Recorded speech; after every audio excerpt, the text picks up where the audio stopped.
자, 반갑습니다. 21년 9월 7일 화요일입니다. 사막곰 집단지성 경제 유튜버. 저는 여기 왼쪽에 위치한 사막여우를 닮은 사선생이고요. 자, 그리고 오늘 저희가 보유하고 있는 현대로템이라는 종목에 긴급 어떤 그런 악재성 공시가 떠버렸습니다. 그래가지고 그 공시에 대해 좀 우리 전문가 선생님한테 어떤 해석을 좀 요청드리고자 정말 모시기 힘든 분을 모셨습니다. 곰 선생님 나오셨습니다. 반갑습니다. 예, 안녕하세요. 네, 우리 곰 선생님은 여기 계신 우리 귀여운 곰을 닮은 곰 선생님입니다. 자, 선생님 오늘 혹시 현대로템 저희가 좀 보유하고 있잖아요. 예. 저희가 지금 이제 마이너스로 다시 돌아왔는데, 아니 오늘 뭐 큰 결단 하겠다 하더니 왜 큰 결단을 왜 안 하셨죠? 그게 항상 제가 마법이라고 하죠, 이런 걸. 마법. 제가 아니, 결단을 하면 네. 떡상을 해버리고 결단을 안 하면 떡락을 해버리는. 아니 오늘 갑자기 사전에 어떤 그런 회의를 안 했는데 갑자기 이렇게 큰 결단을 하겠다라고 말씀하셔가지고 뭐 이거 갑자기 손절을 까겠다는 건가, 그래서 제가 이제 여쭤봤습니다. 근데 저투를 당장이라도 손절을 까고 큰 결단을 너무 자주 내리시는 거 아닙니까? 이렇게 제가 우려스러운 마음을 좀 표명했는데, 홍준표 선생님께서 지금 대권 후보로서 굉장히 좀 지지율이 치고 올라오고 있죠. 이재명 후보도 지금 앞선 걸로 알고 있는데 맞나요? 여론조사는 그 표본에 따라 다르니까 그런 부분도 있고 아닌 데도 있겠죠. 어디에서 이 조사를 했고 발표를 했냐에 따라서 굉장히 이제 유기적으로 달라지기 때문에 뭐 믿을 건 별로 못 되지만 아직까지는 신뢰도가 별로 없죠. 어쨌든 이제 홍준표 형님께서 지금 굉장히 빠른 발걸음으로 그렇게 치고 나오는 걸 보고 우리 선생님께서 두려움을 느끼셨어요. 왜냐면 이 홍준표 선생님께서는 이 대표적인 보수 주자로서 약간 좀 대북관에 있어서 굉장히 좀 공격적이죠. 강압적이라고 하면 좀 그런가요? 어쨌든 이제 좀 강력한 어떤 그런 대북관을 갖고 계신 분이기 때문에 저희 같은 이런 대북주의 몰빵을 하고 있는 포트 같은 경우에는 굉장히 좀 위험할 수가 있다. 그래가지고 우리 선생님께서 이런 두려움을 좀 느끼셨던 것 같아요. 굉장히 이게 본능적으로 느끼셨나, 저는 그런 게 좀 궁금하네요. 이거를 어떻게 좀 살기를 느끼신 건가요? 저 아시잖아요. 저 저번에 보셨잖아요. 뭘요? 행동을 하면 반대로 가는 거. 아니, 그래가지고 뭐 오늘 어쩌고 싶냐, 전 이 손절을 깔 줄 알았는데 오늘 심층 토론을 통해 결정을 하자. 그래갖고 제가 이제 가벼운 예의를 표시하고 넘어가게 됐죠. 결론 이제 이거를 그냥 홀딩을 하게 된 겁니다. 자, 근데 아니나 다를까 홀딩을 하니까 악재성 공지가 굉장히 강력하게 터져버렸다. 오늘 이제 장 자체는 좀 나쁘지 않았어요. 굉장히 좀 힘든 장이었는데 사나이 테스트 크게 2번 이렇게 하고 나서 다시 이렇게 말아 올리는 모습은 굉장히 좀 어떻게 보면 이제 안도의 한숨을 내쉬게 될 수가 있었는데, 결과적으로는 이제 현대로템에서 굉장히 좀 무서운 악재성 공지가 나와가지고 지금 보세요. 시간외로 4.41%가 지금 빠져버린 그런 상황입니다. 자, 공시 내용을 좀 보면요. 잠시만요. 네. 선생님 옛날에는 시간에 신경 안 쓴다고 하시지 않았나요? 뭐 그렇긴 한데 원래 네. 시간 외에는 별로 안 봐요. 저는 안 보는데, 자 보세요. 거래량을 보세요. 자, 이렇게 그쵸? 2만 막 이렇게 거래량을 동반하고 공시가 동반된 그런 시간에는 반드시 좀 내용을 확인해 주셔야 된다. 예, 일단 보시죠. 뭐 내일 장이 무서워가지고 막 여기에 이제 막 거래량 얼마 없이 막 500개 뭐 100개 이렇게 막 개인 투자자들이 그냥 장난 노는 거는 별로 상관이 없습니다. 근데 요렇게 이제 어마어마한 거래량을 동반한 그런 시간에는 반드시 좀 확인을 해 주셔야 된다. 자, 오늘 내용을 좀 보면요. 공시가 일단 이름부터가 무서워요. 거래처와의 거래 중단. 도대체 이게 무슨 말인가 눌러보겠습니다. 3시간 클릭해서 보셨네요, 이미. 이미 계속 눌러봤죠. 뭐 한두 번도 아니고. 예. 자, 내용을 좀 보면요. 거래처와의 거래 중단. 이거보다 무서운 공시가 어딨나, 그런 생각이 드는데요. 거래 상대는 국내 공공기관이고요. 공공기관을 상대로 한 입찰 참가 자격을 일정 기간 동안 5개월이죠. 5개월 동안 이걸 제한해버리겠다. 그래가지고 이 좀 더 무서운 게 매출액 대비해가지고 15.2%다. 상당한데요? 스님 이거 어떻게 보세요? 저는 근데 네. 이런 걸로 제가 행복을 느낀다고 하면 저를 사이코를 인정하실 건가요? 왜요? 저는 오히려 기분 좋아요. 선생님 지금 포트에 없으니까 기분이 좋죠. 저는 지금 아니요. 이제 상당 비중으로 있단 말이에요. 그래도 저는 기분 좋을 것 같아요. 왜 그렇죠? 몰빵은 아니시잖아요, 그쵸? 몰빵은 아니죠. 아니, 저희가 현대로템의 그 낭만의 크기에 대해서 얼마 전에 공부하지 않았습니까? 낭만의 크기에 대해서 뭐 지속적으로 공부를 하고 있죠. 지금 좀 한동안 좀 오래 했죠. 너무 오래 한 것 같아요. 지금 한 달 정도 된 것 같은데. 그 낭만과 네. 네. 지금 나온 공시랑 네. 상관이 있나요? 없잖아요. 상관은 없죠. 그쵸? 당장에 대한 이런 일회성 악재다. 그게 뭐다? 저가 매수 기회다. 예. 안 그래도 이제 저희가 지금 이제 조회수가 잘 나온 영상 중에 하나가 요거예요. 무려 81 조회수가 나와버렸다. 일주일 전에 올린 거죠. 근데 혹시나 이 22분 중에 요 영상을 보시고 들어오신 분도 계실 수도 있어요. 그래가지고 제가 이제 좀 걱정이 되는 거죠. 이 공시에 대해서 공 선생님이 지금 말씀하신 내용하고 저는 어느 정도 일치한 그런 좀 생각을 갖고 있는데요. 그래도 이제 이 공시가 어느 정도의 파급력을 지닌 공시인지 그런 거를 좀 한번 좀 살펴보도록 하겠습니다. 어쨌든 확인을 해야 된다. 자, 매출액이 지금 4천억 정도 되고 최근 매출 매출액이 거래처에 대한 매출액, 최근 매출액이 이제 우리 현대로템에서 하고 있는 매출액인 거죠. 무려 2조 7천억의 그런 매출액을 갖고 있고요. 2조 맞아요? 2천억이 아니고? 2조입니다. 2조. 원단이잖아요. 매출액이 상당합니다. 우리 로템 같은 경우에는. 그리고 이제 거래처, 그러니까 이 공공기관을 상대로 한 그런 매출액은 4천억 정도가 돼서 지금 15.2%에 해당되는 그런 영향력을 갖고 있다. 이렇게 이제 해석을 하면 되는데, 이게 좀 상당히 좀 무섭잖아요. 근데 이제 바로 여기 밑에다 로템 선생님들이 이제 뭐라고 이제 반박을 하셨나 보시면은, 그 당사는 행정소송 및 행정심판을 청구하여 처분의 적법성을 다툴 예정이다. 그러니까 이제 이게 잘못된 거다. 뭐 이렇게 한번 이제 이의제기를 하겠다는 거죠. 근데 그게 결과적으로는 제가 봤을 때 모르겠습니다. 이 공공기관을 상대로 한 그런 소송 같은 경우에는 제가 봤을 때 이제 사기업이 이기는 경우가 뭐 그렇게 많을까, 저는 그런 좀 생각이 드네요. 어쨌든 그런 게 좀 있고, 이제 사유에 대해서 좀 알아보면요, 이렇게 된 이유가 있을 텐데, 자 보죠. 지방자치단체를 당사자로 하는 계약에 관한 법률 제31조. 이게 무슨 말입니까, 선생님? 아십니까 혹시? 당연히 모르시겠죠? 당연히. 네, 몰라요. 선생님께서는 뭐 법률 전문가는 아니신가 봐요. 제가 좀 약간 문과 쪽에 약합니다. 자, 그래서 제가 찾아봤습니다. 이제 국가법령정보센터 뭐 이런 데가 있어요. 얼마나 무서우셨으면은.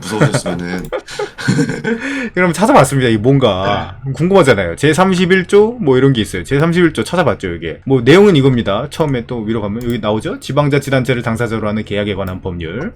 예, 그래서 찾아보면 제31조 1항 여기 나와 있어요. 몇 항입니까 이게? 3호요. 1항에 3호. 그렇죠. 그러면은 여기죠. 3호. 자, 요 내용이에요. 요 내용. 자, 건설산업기본법, 뭐 전기공사업법, 정보통신 뭐 이런 게 있는데, 그밖에 다른 법률에 따른 하도급법의 제한 규정을 위반하여 하도급 한자, 그러니까 이제 하도급, 하청 쪽에 거짓이나 그밖에 부정한 방법으로 위반을 했다. 발주관서의 승인 없이 하도급 한자 및 발주관서의 승인을 얻은 하도급 조건을 변경한 자. 말이 굉장히 어렵습니다. 그러니까 한마디로 이 현대 로템에서는 어떤 이제 전철을 만들기 위해서 뭐 여기저기 굉장히 좀 발주를 많이 줄 거 아니에요. 뭐 여기 뭡니까? 뭐 설계와 시공을 맡길 수도 있고, 운전하는 쪽을 맡길 수 있고, 뭐 재원 조달 이런 걸 맡길 수가 있는데, 이런 하도급에 관한 그런 법률이 있을 텐데, 그거를 어떤 이런 좀 이제 공공기관에 신고를 하지 않고, 제 추정입니다. 이거는 뭐 약간 좀 손가락 장난을 했다든지 그런 게 이제 좀 내부자 신고나 아니면 이제 뭐 어떤 이런 좀 그 관리 감독하는 그런 어떤 제도에 의해서 발각이 됐다라는 거죠. 그래가지고 이렇게 좀 이의제기가 돼가지고 거래 중단을 지금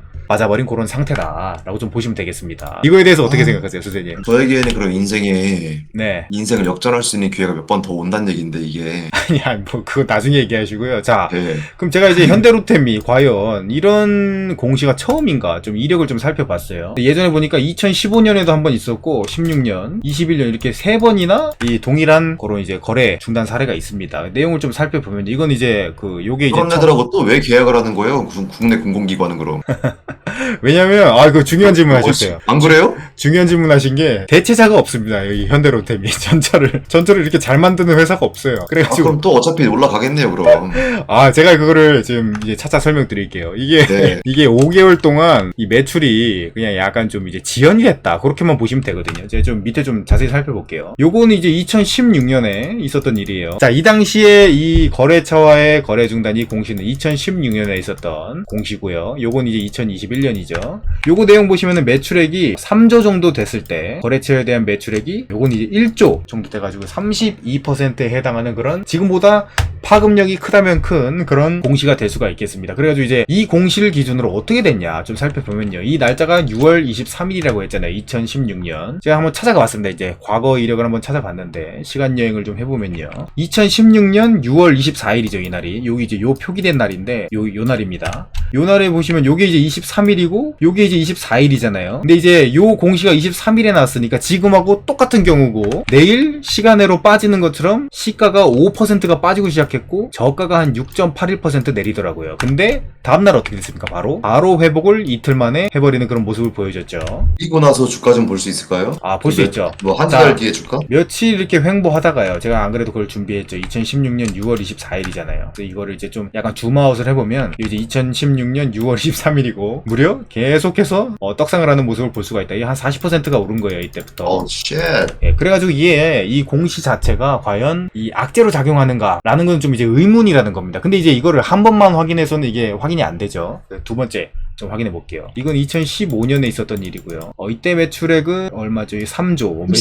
매출액이 계속 30? 똑같고. 요건 이제 31조 아닌가요, 저건? 아닙니다. 이거는 3조 1천억, 3조죠, 3조. 그러네요. 3.1조고요. 뭐 이때 당시에는 5.2%. 그래서 2016년과 21년에 있었던 공시와는 좀 상대적으로 적은 비율의 그런 비슷한 공시가 있었어요. 요것도 한번 살펴보면요. 요 당시가 이제 8월 4일이거든요. 요 날인데 요 날은 요렇게 이제 미세하게 시루시루 흐르다가 요게 요때거든요. 8월 4일이. 아주 그냥 급락을 하는 모습을 한번 보여줬습니다. 그래가지고 이게 주가를 상승시키는 요인이다. 하락시키는 요인이다. 뭐 이렇게까지 볼 수는 없는 거죠, 그냥. 그러니까 어떤 이런 주가에 영향을 미치는 그런 영향력 있는 공시는 저는 아니다. 라고 그렇게 좀 생각이 되네요. 일단 그러네요. 그렇고요. 실하네요, 그거는. 네, 그건 일단 확실해진 거고. 자, 그리고 그러면 이제 현대로템 말고 이런 공시를 받는 회사들이 또 있지 않을까? 그런 걸 좀 한번 찾아보면요. 이게 얼마나 영향력 있는 공시를 이제 로템 말고도 좀 찾아봐야 될 거 아니에요. 그래서 시총이 이제 큰 걸로 사용 안 될까요? 뭐라고요? 시총이 좀 큰 것들로. 좀 찾아보죠. 그래가지고 이제 여러 가지가 있어요. 1년 동안 찾아보면 여기 거래처와의 거래 중단 이런 공시를 받은 회사들이 몇 개나 있나 찾아보겠습니다. 그럼 이제 뭐 현대로템이 이제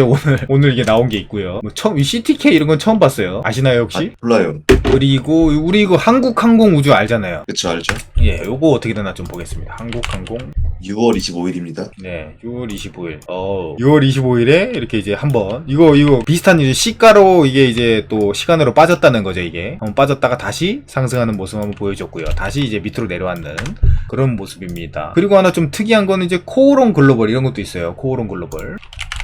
그 날짜가 어떻게 되죠? 2020년 11월 11일. 네, 2020년 좀 뒤에 있네요. 요 날이네요, 요 날. 네, 우리 코오롱 글로벌 같은 경우에는 요 날 이후로 지속 성장하는 모습을 보여줬다. 이렇게. 이것만 봤을 때는 이제 결과적으로는 이 공시가 어떻게 보면 호재일 수도 있겠다 이런 생각이 들 정도로 오히려 오르는 그런 종목들이 많네요. 지금 보면은. 아까 전에 보면은 뭐 32%의 영향력을 가졌을 때도 뭐 이제 주가가 오히려 반등을 해버렸고, 네, 그 전에는 뭐 이제 5%밖에 이제 뭐 관계가 없었지만 오히려 주가가 빠졌어요. 그렇습니다. 그럼 이제 이게 뭐 엄청나게 주가에 영향을 끼치진 않는다. 네, 그렇습니다. 이렇게 저는 결론 내릴 수 있겠네요. 제 생각엔 그렇다는 겁니다. 이게 뭐 확실하다는 건 아니고요. 제 생각도 그렇고요. 저도 그렇게 생각을 해서 그럼 이제 어떻게 대응을 해야 되는가 좀 이게 살펴보겠습니다. 몰빵이죠. 뭐 몰빵 자꾸만 몰빵을 얘기하시는데, 자 보면은 어제 이제 시간애가 오늘 4% 정도 빠졌고 내일 아침에 일어나면 굉장히 좀 두려움의 투매가 나올 걸로 저는 예상이 됩니다. 그러면 지금 4% 빠진 게 한 요 정도 되는 거거든요. 지금 요 정도 수준 25,000원 수준으로 시작돼서 아마 한 여기까지는 빠질 것 같아요. 한 요 정도 라인. 요게 이제 또 마침 지지되기도 합니다. 지지가 이렇게 어느 정도 형성이 돼 있는 구간이 이렇게 돼 있죠. 여기서 한 24,000원 부근에 이제 왔다 갔다 할 때 여기서 굉장히 공격적인 매수를 한번 해봐도 되지 않나 그런 생각이 좀 듭니다. 혹시나 떨어져도 여기 이상은 떨어지기가 좀 힘들다 그렇게 보여지거든. 그래서 최대 22,000원 들어가는 지점은 한 24,000원 부근에서 저는 조금 더 공격적인 매수를 해가지고 좀 비중을 늘려보려는 그런 계획을 좀 갖고 있습니다. 자, 그 추가적으로 제가 이제 종토방 탐방을 하다가 이제 주담 통화 내용을 성실하게 공유를 해주시는 우리 선생님을 만나가지고 그걸 좀 한번 좀 말씀드려볼게요. 주담 통화 내용, 이게 이제 IR 담당자한테 이제 전화를 했다는 거예요. 첫째, 우선 공공기관 매출 15.2%는 방위산업청, 한국철도공사 등등 5개월 공공기관의 전체 매출이다. 그래가지고 이제 이 중에 이게 이제 대구철도공사 관련 매출이거든요. 그래가지고 이게 이제 미비하다라는 겁니다. 어쨌든.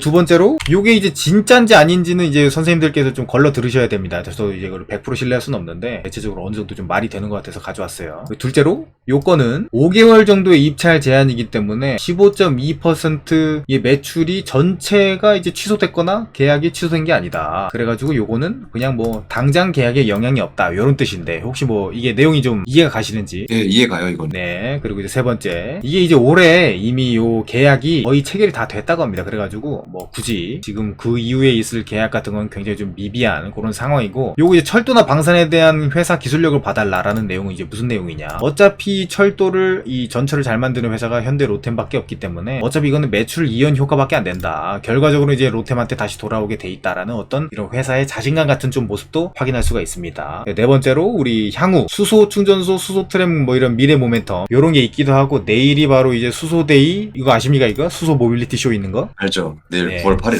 제가 이제 가능하면 그 수소 모빌리티 쇼에 좀 참관을 좀 하려고 하거든요. 목요일이나 뭐 이렇게 금요일에. 그때 좀 보고서 우리 로템 로템 그쪽 어떤 뭐라 합니까 그거 로템이 이렇게 이제 각자 회사들이 이렇게 만들어가지고 기다리고 있어요. 부스 아, 부스. 예 부스에 가가지고 이제 우리 현대로템의 미래 기술력도 보고 제가 투자하고 있는 코오롱 인도도 가가지고 MEA 기술이 뭔지 한번 좀 살펴보고 그런 좀 기회를 가져보도록 하겠습니다. 어쨌든 일희일비하지 말고 지켜봐달라. 요거는 아마 제가 봤을 때 이제 우리 종토방에 글 남기신 우리 현인께서 개인적인 판단을 좀 하신 것 같아요. 그래서 담당자 왈 공시 내용을 정확하게 읽고 현명한 판단을 하셔라. 이렇게 이제 말씀을 하셨다고 합니다.